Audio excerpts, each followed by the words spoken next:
Thanks everyone for sticking around. We've made it to the end. Just 30 more minutes or so, then we can have drinks. I'm going to do some rambling setup again. There's been growing interest outside of the traditional crypto world in stablecoin payments, supercharged by the Genius Act. There's also a fair amount of hype around the idea that some traditional firms want to get into DeFi. Let's assume that the hype is true. Without privacy, it may never be any more than hype. Traditional financial institutions and businesses are accustomed to being able to keep certain things confidential, still comply with the law. Fully transparent blockchains won't work, it seems like, for that, at least not by themselves.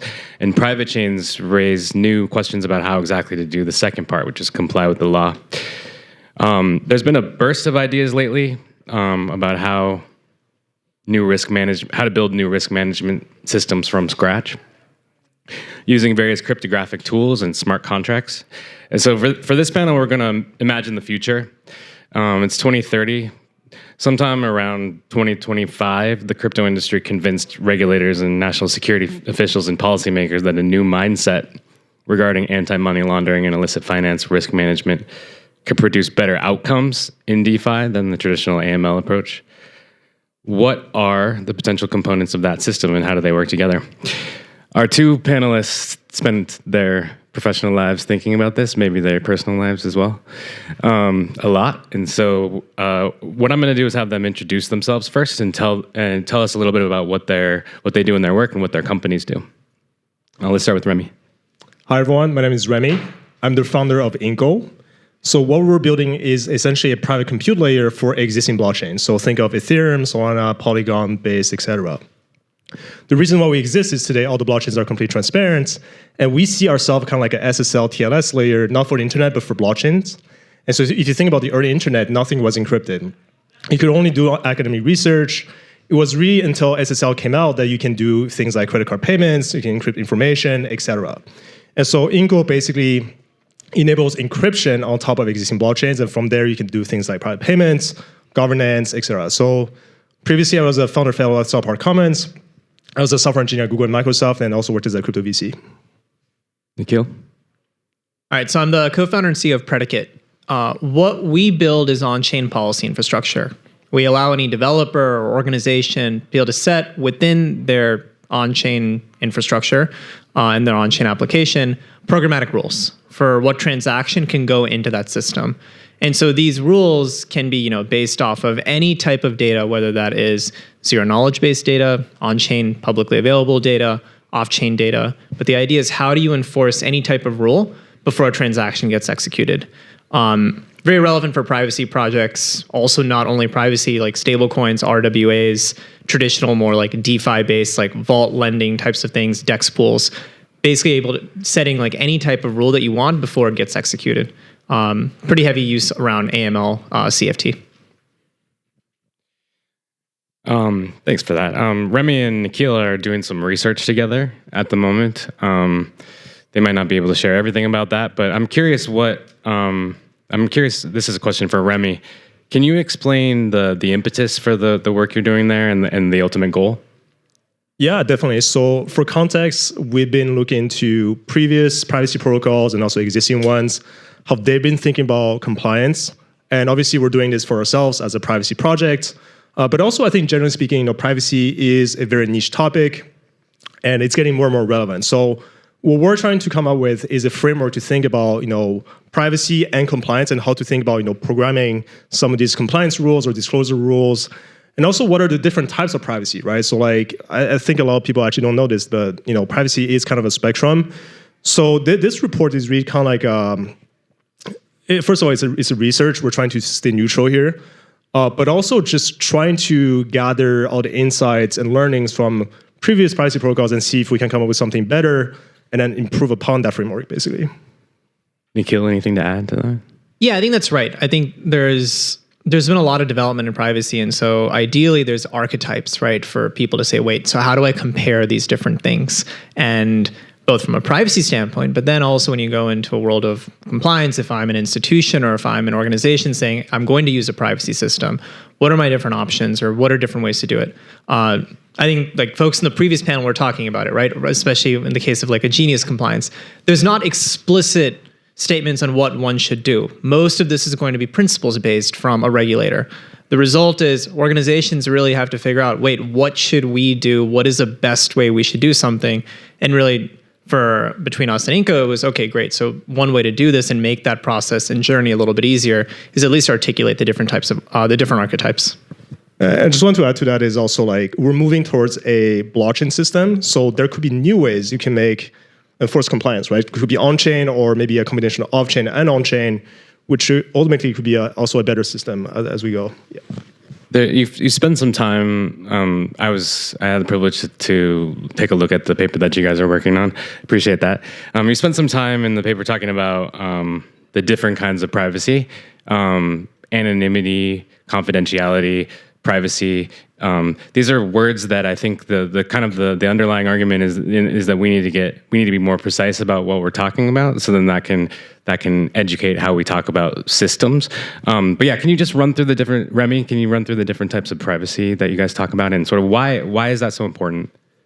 Yeah, definitely. So who here in the audience holds crypto today? By show of hands. Okay, the majority of people here. So by default, what you get is pseudonymity. So what I mean by this is like, I don't necessarily know who you are, right? On chain, you just have an address. But if I send you some money or you send me some money, suddenly I know your address and I know who you are, right? And therefore I can also see all your balances. So a lot of people think pseudonymity is privacy, maybe to a certain extent, but it's actually kind of like a false sense of privacy.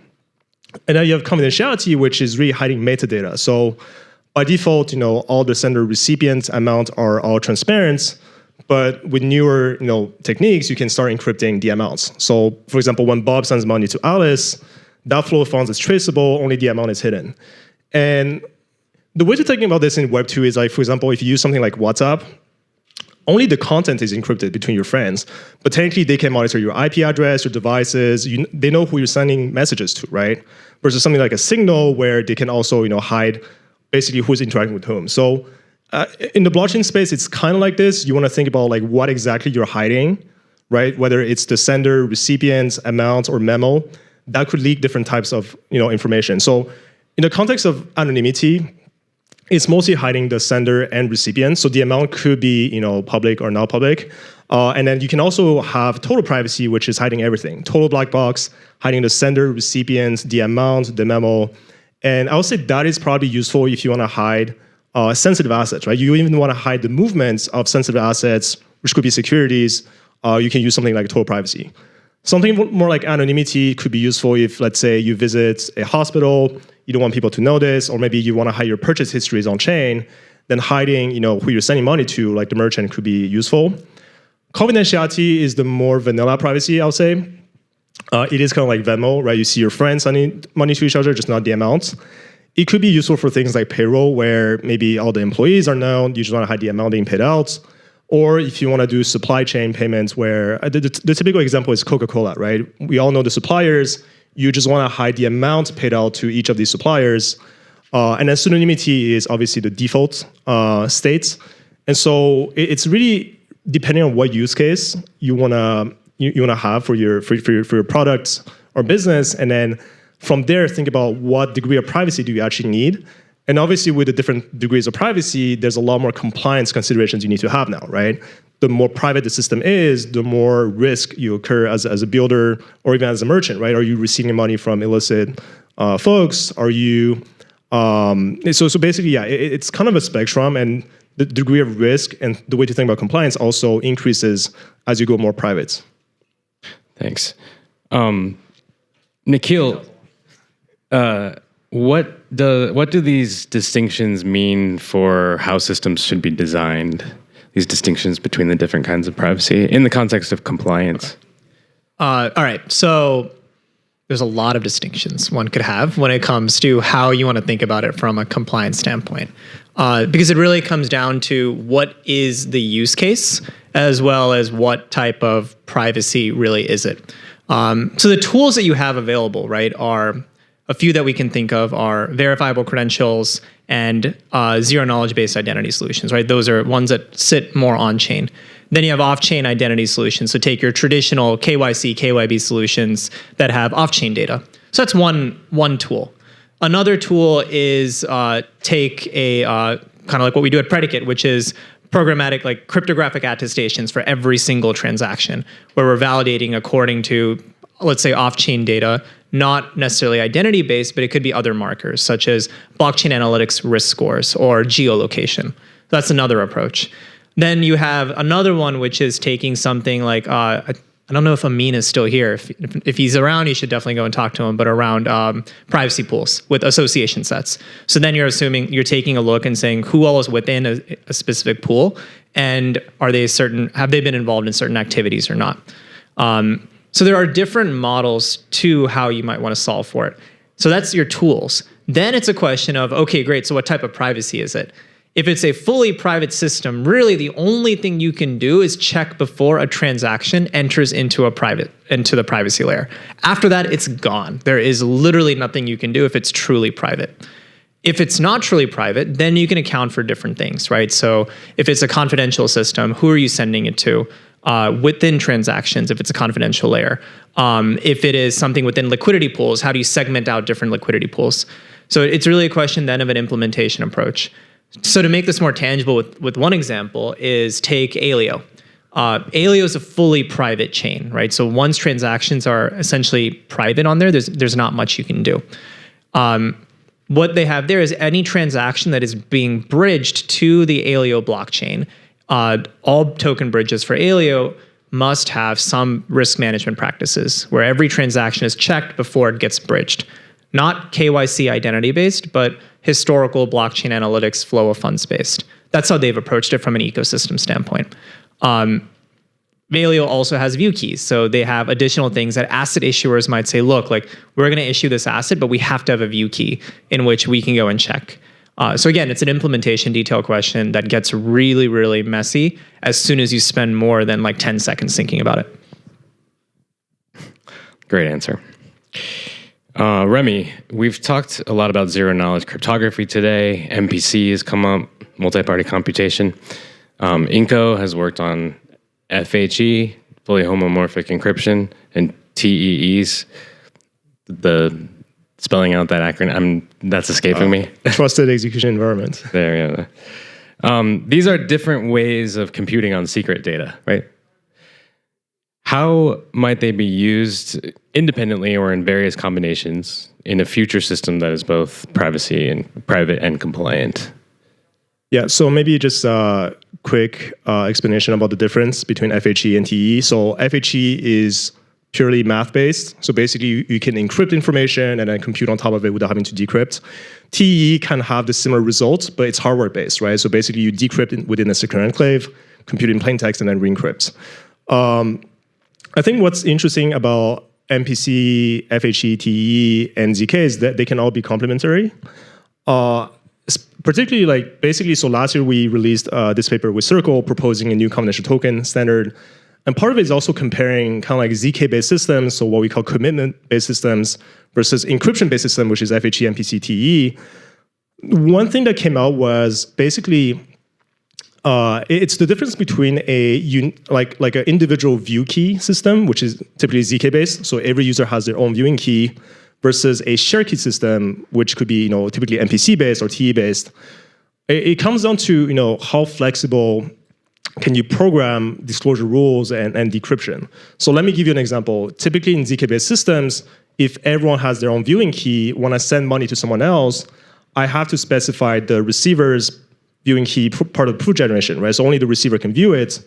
But now what if I need to do my taxes, right? Like I kind of have to delegate my view key to my accountants, or what if a third party needs to investigate? So for example, even within a company, right? You can have a accounting department that needs to audit expenditures from a marketing department.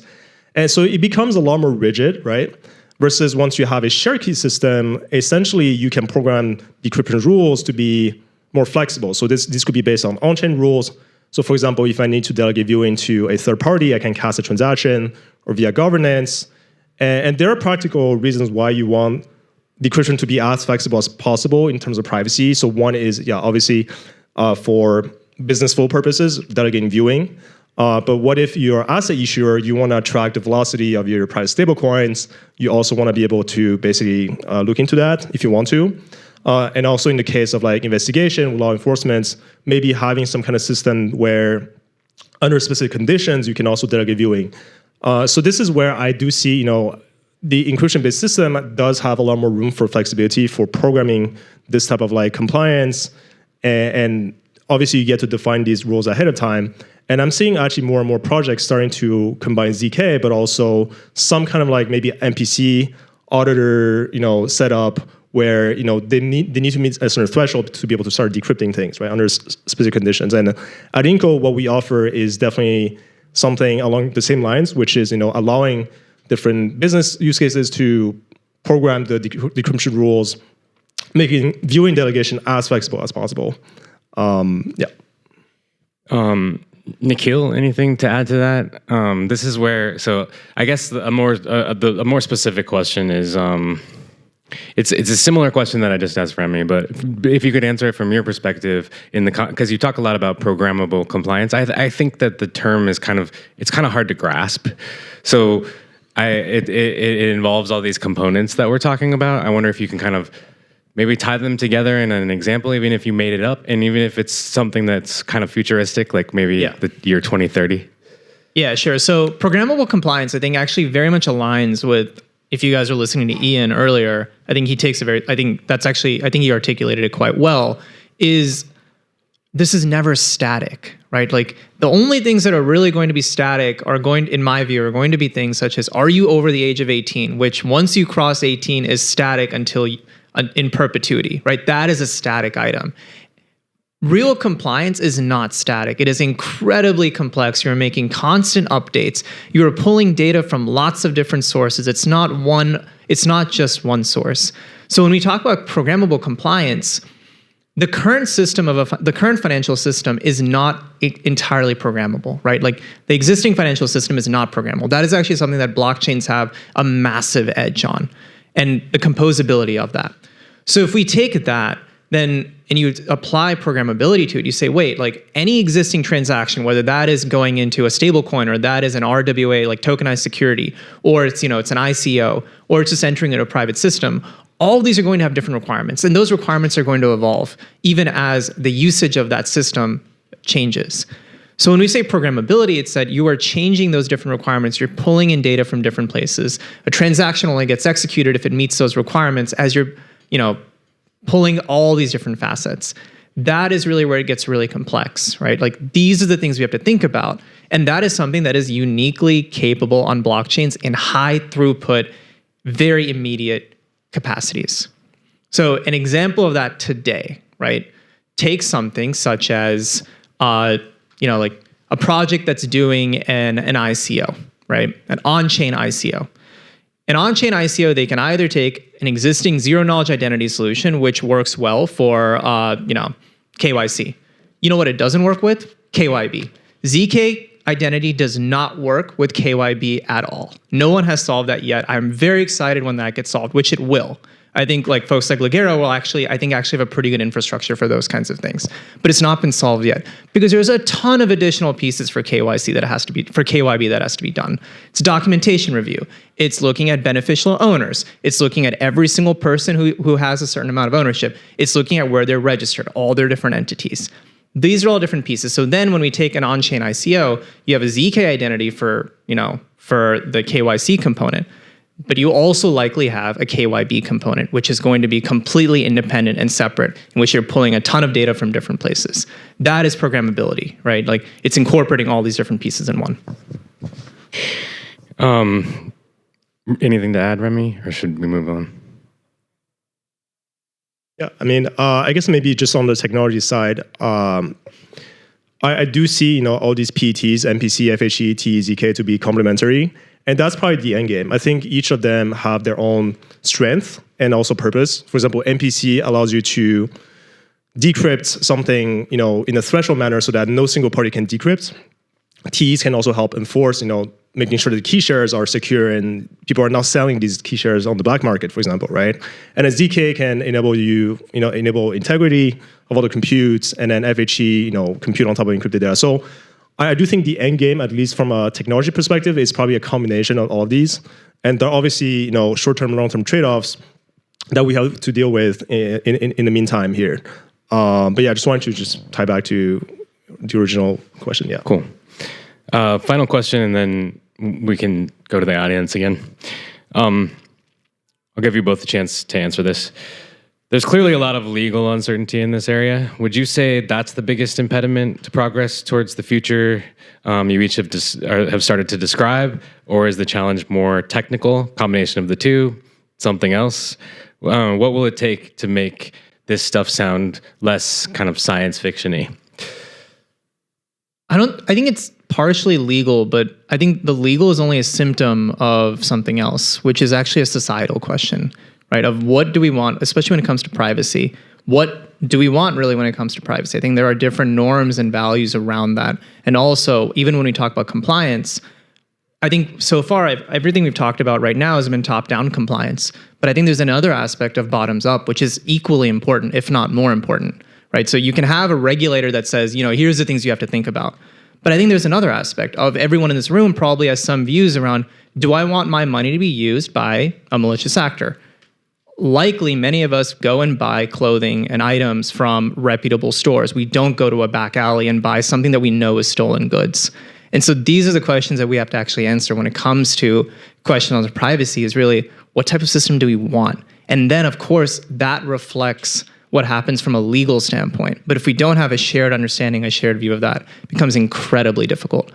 So yeah, it's legal. I think legal is a symptom. Technology can solve it. I think I'm less concerned around the ways of how technology can solve it. It's more, it's a deeper question of what do we want as a society? Remi, you have anything to add? Yeah, I agree. I think at this point, it's not really a technology problem. I think all the pieces are here.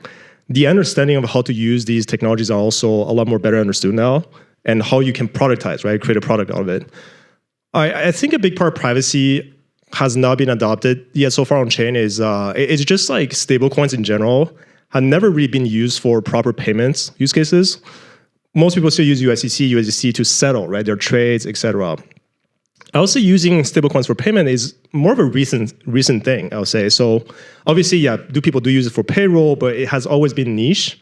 And we can sort of tell this because last year when we were selling privacy, we could feel like, yeah, we had to push privacy to different payment projects, right? Like do privacy, it's gonna matter. And this year, I think things starting to flip, right? They're actually coming to us, be like, hey, we have a client that needs privacy.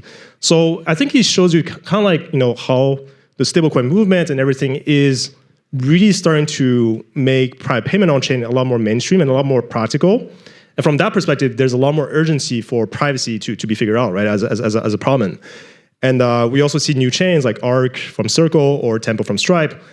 I think as on-chain payments become more mainstream, I think this is going to be the true driver for privacy to get adopted, but also push builders like us to really figure out the kinks of like the UX side of things, right? So how do you do payments? If it's private, how does the merchant know you pay the merchant, right? And how do you do taxes? And then how do law enforcement, for example, need to investigate, right? Like how do they investigate? So I think a lot of these things are probably going to evolve quite a bit and rapidly over the next year or so. And it's definitely, so being part of the roundtable yesterday, I think it's pretty clear that it's going to be more of an iterative process. I think the reality is probably nobody has the right answer. Everyone has some vague intuition about how things should be, right? From a merchant perspective, from a government perspective, from a user perspective. And then I think it's this iterative process that's going to basically help us keep on iterating and then figure out the sweet spot eventually. But 2030, in my opinion, there will probably be still like different types of solutions, the more cypherpunk solutions, but also the more maybe mainstream accepted solutions. I guess the way I like to think about this is kind of like Spotify versus maybe like BitTorrent. Some people will prefer torrenting their music. Some people will prefer paying, Spotify and not have to worry about this, right? Like, yeah. And then one last thing is I think we've been spending a lot of time building the actual underlying privacy infrastructure, right? Which takes a long time to build. I think what you're going to see more is it starts shifting more towards product-centered approaches to actually, getting products for people to be able to use. That I think is going to be the next, that next phase. Oh, I was going to say, yeah, I agree. I think it's clear that UX is definitely what people care. Having a good product for private payments is what people are going to care more, at least initially. then obviously, yeah, like we want to use the best technologies that are the most trusted and secure over time. Yeah. Excellent. Any questions? I got you. I mean, I got you, man. Got to have the stream. Stream's got to be locked in. So thanks, guys. So insofar as you've either directly worked with regulators or been exposed to their requests, wishes through maybe the partners that you build with or that you work with, what would you say is maybe the percentage that that regulators are either kind of waiting to see prolific use cases before they regulate, or versus the percentage of like they kind of want to see emerging standards coming from research labs, academia? Do you get the feeling that that it's one or the other, or that it's something else completely, or there's a percentage like 40-60? What's your thought on that? So our read has been it's a combination of both. I think showing what different of the privacy projects that are live, showing what they do and saying, hey, look, these are things that are possible. And oftentimes it's also, look, like if you have a strong opinion that this is not right, not the right way to do it, there can be updates that are made. And then as you're thinking about new projects that are going live, saying here's where the world is going. So it's a combination of both. It is helpful to show something that is real because they say, wait, how does this actually work versus something that's theoretical. But I will say, I think both actually are valuable. And then showing how it is different or better from prior cases when nothing was done and they had problems with it. Any others? I got you.